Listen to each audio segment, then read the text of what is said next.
ಎಲ್ಲರಿಗೂ ಆತ್ಮೀಯವಾದ ಸ್ವಾಗತ. ನಿಮ್ಮ ಮಗ ಪರೀಕ್ಷೆಯಲ್ಲಿ ಕಡಿಮೆ ಅಂಕ ಗಳಿಸಿದಾಗ ನೀವು ನಿಮ್ಮ ಪ್ರತಿಷ್ಠೆಯ ಬಗ್ಗೆ ಯೋಚಿಸದೆ ಅವನ ಜೊತೆಗೆ ಪ್ರೀತಿಯಿಂದ ಕಾಳಜಿಯಿಂದ ತಿಳಿಸಿ ಹೇಳಿ. ಅದಾಗಲೇ ನಿಮ್ಮ ಮಗನಿಗೆ ಕಡಿಮೆ ಅಂಕ ಗಳಿಸಿರುವುದರಿಂದ ಸ್ವಲ್ಪ ಮನಸ್ಸಿಗೆ ಬೇಜಾರಾಗಿರುತ್ತದೆ.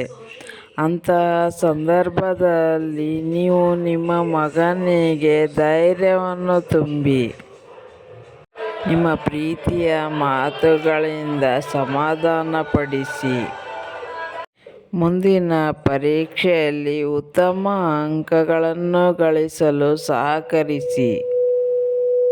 ಯಾವುದೇ ಕಾರಣಕ್ಕೂ ನಿಮ್ಮ ಮಗನನ್ನು ಬೇರೆಯ ಮಗುವಿನೊಂದಿಗೆ ಹೋಲಿಕೆ ಮಾಡಬೇಡಿ. ಏಕೆಂದರೆ ಎಲ್ಲರೂ ಒಂದೇ ಥರ ಇರುವುದಿಲ್ಲ. ಒಬ್ಬೊಬ್ಬರಿಗೆ ಒಂದೊಂದರಲ್ಲಿ ಆಸಕ್ತಿ ಇರುತ್ತದೆ. ಬೇರೆಯವರೊಂದಿಗೆ ಹೋಲಿಕೆ ಮಾಡಿ ನಿಮ್ಮ ಮಗನಿಗೆ ಮತ್ತಷ್ಟು ನೋವನ್ನು ಉಂಟು ಮಾಡಬೇಡಿ. ಮುಂದಿನ ಪರೀಕ್ಷೆಯಲ್ಲಿ ಉತ್ತಮ ಅಂಕ ಗಳಿಸುವಂತೆ ಪ್ರೀತಿಯಿಂದ ತಿಳಿ ಹೇಳಿ. ಅದನ್ನು ಅವರು ಬೇಗ ಕಲಿತುಕೊಳ್ಳುತ್ತಾರೆ. ಅವರಿಗೆ ಓದಲು ನೀವು ಸ್ವಲ್ಪ ಸಹಕರಿಸಿದರೆ ಇನ್ನೂ ಉತ್ತಮವಾಗಿರುತ್ತದೆ. ಇದೇ ರೀತಿ ಯಾರೇ ಆಗಲಿ ತಪ್ಪು ಮಾಡಿದಾಗ ನಾವು ಅವರನ್ನು ದೂಷಿಸದೆ ಅವರನ್ನು ಪ್ರೀತಿಯಿಂದ ಕಂಡಾಗ ಅವರಿಗೆ ಅವರ ತಪ್ಪಿನ ಅರಿವಾಗುತ್ತದೆ ಮತ್ತು ಮುಂದೆ ಅವರು ತಪ್ಪು ಮಾಡದೇ ಇರೋ ಹಾಗೆ ಆಗುತ್ತದೆ. ಅವರು ತಪ್ಪು ಮಾಡಿದಾಗ ಅವರಿಗೆ ಮುಖ್ಯವಾಗಿ ಅವಶ್ಯಕತೆ ಇರುವುದು ಬೇರೆಯವರ ಪ್ರೀತಿ, ಕಾಳಜಿ.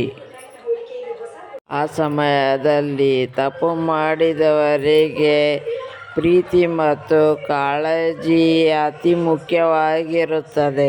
ಏಕೆಂದರೆ ಅವರು ಆದಾಗ್ಯೂ ಮಾನಸಿಕವಾಗಿ ನೊಂದಿರುತ್ತಾರೆ. ಅದರ ಮೇಲೆ ನಾವು ಅವರಿಗೆ ದೂಷಿಸಿದರೆ ಅವರ ಮನಸ್ಸಿನ ಶಕ್ತಿ ಇನ್ನೂ ಕಡಿಮೆಯಾಗುತ್ತದೆ. ಅದರ ಬದಲು ನಾವು ಅವರಿಗೆ ಪ್ರೀತಿ, ಕಾಳಜಿಯನ್ನು ತೋರಿಸಿದರೆ ನಮ್ಮ ದೊಡ್ಡ ಗುಣ ಬೆಳೆಯುತ್ತದೆ ಮತ್ತು ಅವರಿಗೆ ತಪ್ಪಿನ ಅರಿವಾಗಿ ಅವರು ಅದರಿಂದ ಹೊರಗಡೆ ಬರುವ ಹಾಗೆ ಅವಕಾಶ ಮಾಡಿಕೊಟ್ಟ ಹಾಗೆ ಆಗುತ್ತದೆ. ಪ್ರಬುದ್ಧತೆಗೆ ಸರಿಯಾದ ಅರ್ಥ ಬರುವುದು ಆವಾಗಲೇ ಫ್ರೆಂಡ್ಸ್. ನಾವು ಇತರರನ್ನು ಅರ್ಥ ಮಾಡಿಕೊಂಡಾಗ, ಅವರ ಪರಿಸ್ಥಿತಿಯನ್ನು ಅರ್ಥ ಮಾಡಿಕೊಂಡಾಗ ಆವಾಗ ನಾವು ಪ್ರೀತಿಯನ್ನು ತೋರಿಸಿ ಕಾಳಜಿಯನ್ನು ತೋರಿಸಿದಾಗ ನಮ್ಮ ಮನಸ್ಸಿನ ದೊಡ್ಡ ಗುಣ ಬೆಳೆಯುತ್ತದೆ. ಶುಭವಾಗಲಿ. ವಂದನೆಗಳು.